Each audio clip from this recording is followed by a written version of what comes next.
to you. It's a pleasure to have you with us on this afternoon. So first of all, we are here with Patrik Jean. I don't know if I had pronounced it right. Maybe Sort of. You can say whatever you want. I'm used to Jean and Sean and everything, but I usually say Patrik Jean. It's okay. okay. Okay, so we will do it like that. Yeah, Patrik is as you may know, Patrik is participating in this year's edition of Melodifestivalen in 2021, not as a composer but as an artist. So Yes. yeah, good afternoon, Patrik. How are you? I'm very well, thank you. How are you? I'm fine. I'm fine. I'm super excited to be chatting with you, and let's see if we can talk about your part of the experience in Melodifestivalen this year. Yes, let's. So let's go. First of all, the first question, compulsory question, is why or how did you decide to take the lead and enter Melodifestivalen this year as an artist? Well, I experienced it for the first time last year, but as a songwriter. And that was such a fun and crazy ride, with so much love. And yeah, it was just like, it was an amazing experience. And the whole production is just so amazing to be a part of. So I wanted more, and I wanted to try, like, if I was going to do it again, I wanted to give it a shot at trying as an artist, because that's also a very big part of what I do. It's not just songwriting. My childhood dream has always been to be a performer. So, I mean, now I can combine both my worlds and be the artist myself, and that's very exciting because it's a whole different kind of journey, I feel like. But it's going to be so much fun. Okay, so we're going to talk about this change of journey. But first of all, your song for this year's Melfest is called Tears Run Dry. Yes. What can you tell us about it? Well, it's very much in style of what I already do. Like, it's emotional pop. I think that's the best way to describe my music, I feel like. But this song is also like hopeful and uplifting. So it's still, for me, it fits the forum of Melfest, because it's it's a great introduction of who I am, but it also spreads a little love and joy. And that's what I feel like this show is about, just bringing people together and having a cool experience. So yeah, I hope that people feel that. So, and do you think it follows the same style as the music you have been releasing lately, or is it kind of a song made especially for Melfest? It's definitely made especially for Melfest, but I would say, like, it's a combination of everything I've done, because I have 3 minutes to introduce myself to the Swedish people and hopefully Europe. So I've tried to write a song that kind of takes the listener on a journey through different emotions. So it's not the same thing. Like, the song kind of has different nuances, just to show everything that I do basically in 3 minutes, which is complicated, but I absolutely love the song. So yeah, I hope the listeners do too. So, in this sense, would you define your song more like kind of a beat song, or more like a ballad, or a mid-tempo could also be? Yeah, I think somewhere in between. I think, like, there are parts that feel like a ballad, and then there are part that feels up tempo, where you can dance and you can let loose, and it's for me the perfect mix of those two worlds. Okay, so we'll be keeping the mystery for Yes. next week. And talking about the performance, I don't know if you have been able to know anything about it, but what kind of performance or staging we can expect for your song? Well, I've tried to, like, create a little, like, my own little universe on stage, if that makes sense, without saying too much, but I want to make something that kind of questions the norms and that is a bit unexpected. There will be some dancing. I might even move a little bit. We'll see. But yeah, it's I think just like kind of an intimate setting, but still something that feels welcoming. And well, talking about the other artists that are participating this year, which ones are you most looking forward to meet or to look at their performance? Well, I feel like, of course, it's going to be nice to reunite with the mamas. I haven't actually been able to hang out with them since last year because everything just shut down. So I'm excited to see what they're gonna bring. And also daughters, like she was 1 point away from us last year, and I know her and I know she does amazing music. So it's definitely gonna be fun to see what she does. And I mean, there's also a lot of newcomers this year that I haven't heard or seen a lot of before. So people like Frida Green, who's in my semifinal, she has an amazing voice. So I'm super excited to see what she does. And Julia Alfrida. And yeah, there's so many good ones this year. And some heavy names like Erik Sade and Danny, coming back to the competition. So that's always exciting. Yes. And now that you have brought up the mamas, Yes. I was going to ask you for them. So last year, if someone doesn't know, Patrik composed the entry for the Mamas move, which were to represent Sweden at Eurovision 2020. And this year, you are kind of competing against them. So how does it feel to be somehow rivals with them and knowing that previously you composed their entry and you were part of their team? I mean, I'm not very competitive. Maybe I should feel like, oh, there's going to be a big competition. Now I kind of see it more as a reunion where I hope to see them in person. So it doesn't feel strange that we're competing against each other, because if they win, I'm going to be so excited for them because I know how much they were looking forward to being in Eurovision. Like we all were, but if it's with another team, then so be it, so either way, I'm gonna be happy to be a part of it. Okay, that's great. So now to round up this blog about Melfest, what would you mean for you, a newcomer to the contest as an artist, to win Melfest and therefore go to Eurovision 2021?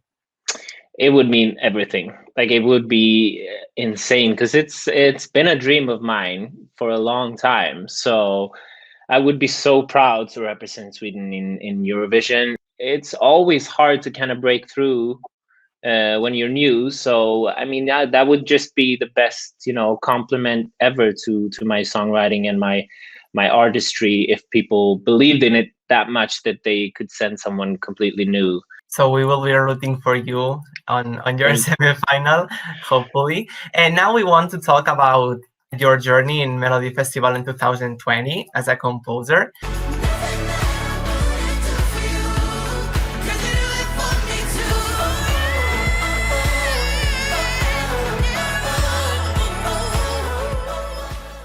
So the first question would be, and how did you end up working with the Mamas? Did you know them before? How was it? No, we didn't know them. I think me and my songwriting colleagues, Melanie and Herman, we just, we watched them like everyone else did when they were backup singers for Jan Lundvik. And we kind of just fell in love with them as a group. And then we heard a rumor that the show was interested in having them on as a solo group. So, we just decided to write a song. We didn't know them before. We just wrote something that, we felt was representative of them. So we had some words that we love and inclusiveness and stuff like that. And joy, especially, that we wanted to capture in a song. And we had no idea if they were going to like it or not. But, a week after we wrote it, we recorded them because they heard the song, they loved the song. And when they recorded it, it just felt so right, like, and it's always a chance. Like I write hundreds of songs and it's a complete failure, so it's not, this is very rare that it fits like that. So it was, especially written for them, and thank God it suited them, and it's been, yeah, every step of the way was just like new magical moments where it's like, oh, this just makes sense. Mhm. Mhm.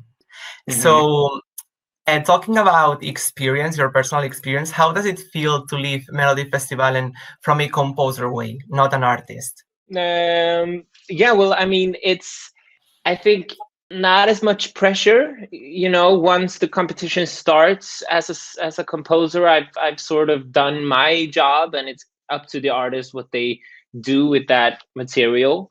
Um, but I was still very nervous, and it still means a lot, even if it's not you performing. It's still like the same kind of feeling of your little baby being on stage. So, but it was a lot less pressure on me, and that was nice because we could just, enjoy the ride and have fun. Okay, and then on the final, this moment come where you won just by 1 point over Daughter and Bulletproof. And Yeah. how was this moment? Uh, it was torture. I felt like, yeah, I wanted to throw up at that moment. I mean, it was like they did such an exciting show out of it, and they left it to that moment where, yeah, it was painful, but it was worth it in the end. And I love Daughter, as I said before. So if she would have won, she would have totally deserved it. But of course, it was just such a release when they called the mamas out. So yeah, but that was a very long period of time. Even though it was just a few minutes, it felt like a lifetime. And then it came the cancellation of Eurovision 2020. How did you, as a team, not only the mamas, but also you, the composers, because at the end of the day, you are a team, how did you all receive the sad news? Well, we heard it. I think we heard it at the same time as everyone else when they released the news. So there was no one like calling us beforehand, and it was, a little shocking, but still kind of expected. It was, of course, very sad. I know how hard everyone worked in the team to take the performance to the next level for Eurovision, and there was a lot of dreams and preparations going on. So I would have, yeah, I think we all would have loved to see them perform, and I think they would have nailed it. But yeah, it's still, it made sense at the time, so it's Yes. okay. So, as a Melfest winning composer, what do you think it takes for a song to succeed in shows such as Melfest or Eurovision, which at the end of the day are quite similar? Uh, I think that's hard to predict. It feels like there's so many. Every time you think you know the secret recipe, there comes a new song that kind of changes the whole competition. But I think something that is unexpected will always triumph, just having like different parts of the song where you go like, oh, and small little surprises. It doesn't have to be super dramatic, but still like diversity in the song. And I think a happy song could win and a ballad could win. I don't think it's the type of song. It's just kind of how you deliver it, and if it feels honest and sincere, then I think you have a good shot. Perfect. So now we would like also to talk about your work as a composer. So could you explain us a bit, in general lines, how is the process of creating a song? Yeah, well, usually, I always work in teams with 2 to 3 other people. So we meet up in a studio, and there's always a producer who plays the instruments and plays some chords. And then me and my fellow songwriters, we do melodies and lyrics. And, these days, there's a lot of music coming out. So I think it's changed how the way you work. So usually you're kind of expected to have the song before you go home that day. Yeah, it's intense, but it's also very fun. But usually I work, 5 days a week, so there's 5 new songs a week. So there's a lot of music coming out, and sometimes it gets very draining because you pour your emotions in everything. But yeah.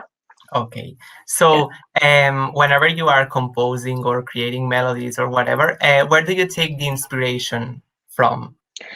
Well, a lot from everyday life. It kind of depends on if I'm writing for a specific artist and that person is in the room. I love to just have like an hour of therapy talk before creating a song, because for me it's important to know what the artist wants to say to the world and what they represent. So I always try to dig deep and find an emotion there and go from there. But when I write about my own stuff, it's usually personal experiences. But it's the same process basically, but it's me telling the others like, oh, this happened to me, or, I used to feel like this, and stuff like that. And then usually you find either a song title or just an emotion within that talk that you're like, oh, this could be a song. And then you start writing. So it's a very intimate, but a very cool experience to write. Okay. So I think besides taking inspiration from your daily life, I think listening to other music is also a source of inspiration. So For sure. who are some of your musical inspirations or favorite artists that you usually listen? Well, there's so many. I've listened a lot to Sam Smith, and to Khalid, and Frank Ocean. A lot of, now that I think of it, a lot of like LGBTQ artists, like Years and Years and Troye Sivan. I feel like people that are kind of in my lane, but still different. Okay, I understand. So we all know that this year 2020 has been difficult for all us, but how do you think this year has changed you both personally and as a professional? Well, personally, yeah, I'm just longing to hug people, and I feel like I've learned to appreciate the people who are close to me. And some people have, kind of fallen off, and I've realized that's okay. Like maybe you didn't have as good of a relationship as you thought.